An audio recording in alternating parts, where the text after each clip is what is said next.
Episode 6, How to Create Block Pressure, Part 2. Hello everyone, and thank you for joining us as we explore the fighting game genre. Last time, we saw how the basics of block pressure involve using extenders at different places in the chain and mixing them with baits. But while these are general rules, there's still the question of which pressure extenders and baits to use, and when. To answer this clearly, we divide pressure into what we like to call chain phases. There are 3 chain phases: early, middle, and late, which usually correspond with your light, medium, and heavy normals. In the early phase, the opponent is close, and your light normals can reach. From this phase, you have the most valid cancel options. Let's say you cancelled the light attack into a medium normal. You've now entered the middle phase. You can't cancel back into light normals, so overall you have less valid cancel options. Alternatively, if you started attacking while the opponent is farther away, your light normals can't reach.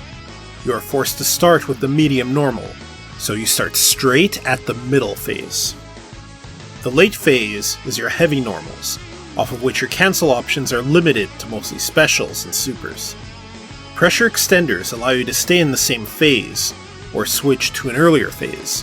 Instead of going from early to middle to late, you can go from middle to middle again, or from middle to early via extenders. The point of dividing the chain into phases is that some extenders only fit certain phases because of cancel options and distance. For your block pressure to be effective, you need to use the right extender at the proper phase. Now we can explain how resource cost extenders fit into pressure. Resource cost extenders are much better than free extenders, and are often effective in more situations.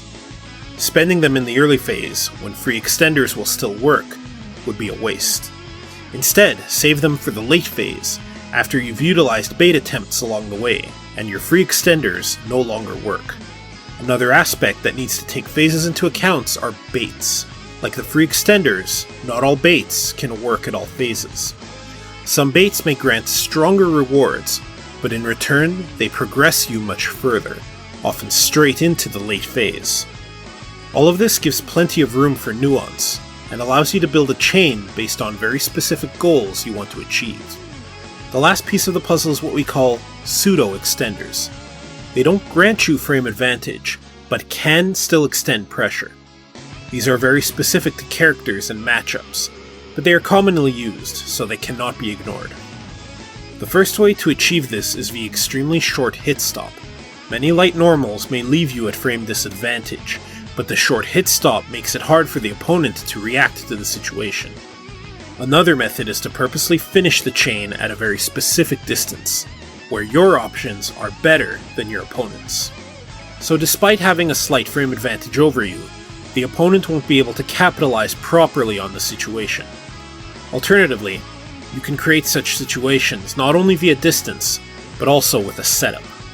Pseudo Extenders are a great tool, provided you know how and when to use them.